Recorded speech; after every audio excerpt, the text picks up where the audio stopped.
your slips, so if you would have them ready, the buckets will be coming up, and then I shall ask Faye Whitfield to come and speak to us on behalf of the Green Party.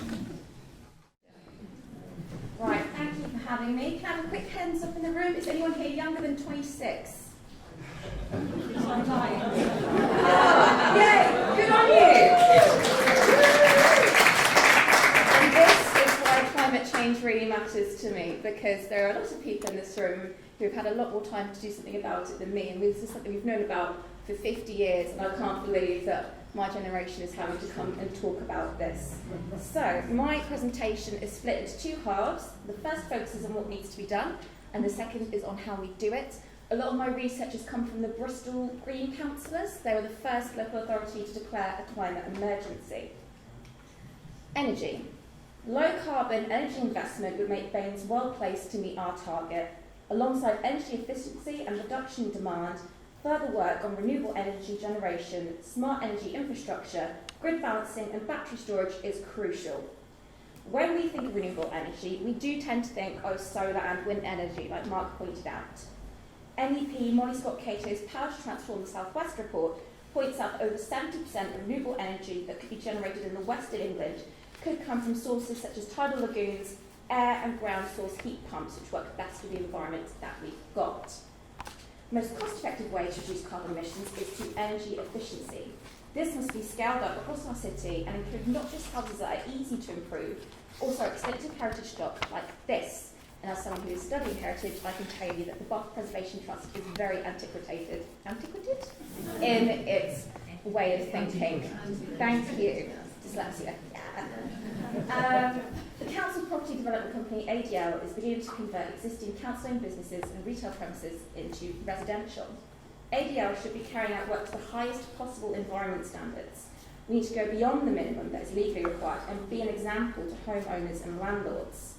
We should incentivise retrofitting for homeowners, as well as support private sector and social landlords to improve their properties, and even enforce sanctions for landlords who do not take action. Our new houses need to have exemplary energy efficiency standards.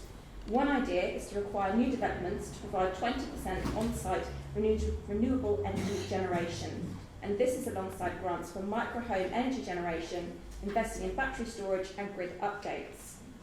Planning law only grants certain powers to local authorities, but we can lobby central government to give us the powers to effect the change that we need. We may also need to look at resourcing additional planning officers to negotiate with developers and ensure that carbon commitments are implemented. I've forgotten to do this. In 2018, transport became the UK's most polluting sector, emitting over a quarter of our country's greenhouse gas emissions.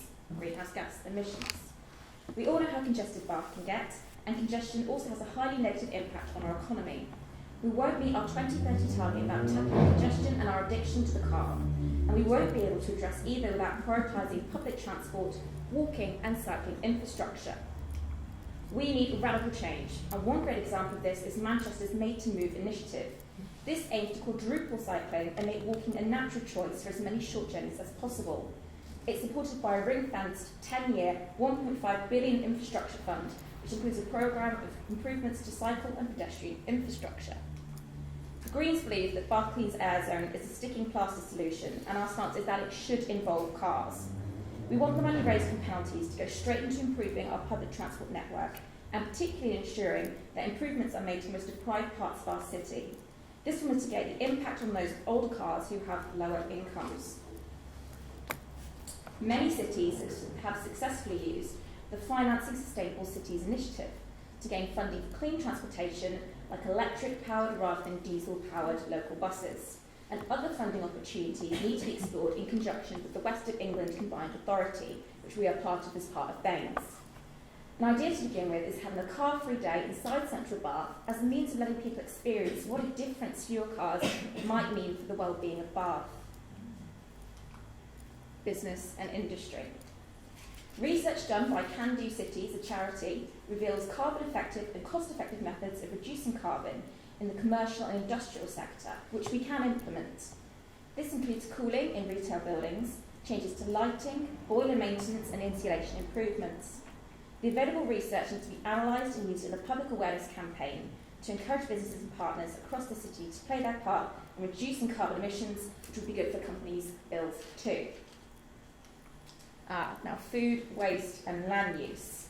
Food systems contribute to a third of greenhouse gases globally, and the average British family throws away £810 worth of food a year, but yet we still have food poverty across the country. We can begin working towards becoming a gold sustainable food city, which is awarded by a separate body. We can focus on getting excellence in both procurement and reducing waste. Further work must not shy away from looking at changes to eating habits, learning from projects such as London's Trifocal project, which works with businesses, schools and communities to reduce avoidable waste, encourage recycling of food waste and promote sustainable diets. We know from the Committee on Climate Change that flood risk management, water management and drainage are becoming increasing issues across the UK. We need to make sure there is a focus on protecting and expanding our green infrastructure, with tree planting, for example, including how we introduce sustainable drainage into green spaces, ensuring high quality soils retained for local food production. Baines relies on land outside its borders, obviously, and addressing our true carbon footprint must involve acknowledging these hidden impacts and stimulating wider public debate on land use changes, carbon sequestration, afforestation, biomass production and the role of carbon capture and storage. Now, part 2, a little bit shorter. Knowing what to do is only one part of our journey towards becoming carbon neutral by 2030. It is equally important to focus on the way in which we do it. There are sizable co-benefits from emission reductions, including higher productivity and job creation, better health and life expectancy, improved air quality, lower vulnerability and greater resilience to extreme events. Becoming carbon neutral is essential, but it is also ambitious. It means as a city we have to change how we live, work, travel and eat. We won't be able to stop our contribution to climate change unless we work out how to make these changes together, rather than fighting along party lines. Climate education, increased public consultation, and accelerated behaviour change are all needed. The Council needs to make sure that we have done everything within our own powers.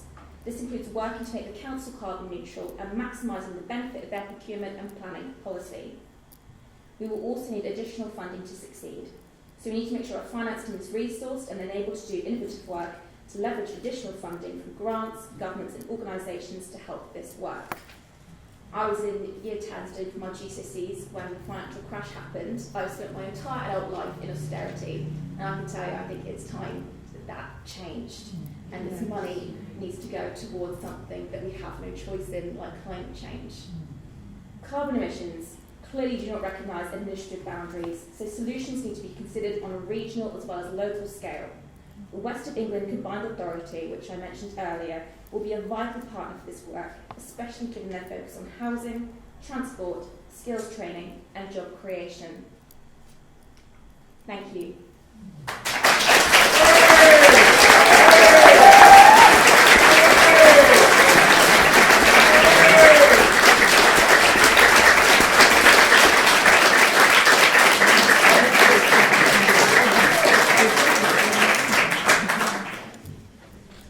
We have the Green Party Supporters Club here.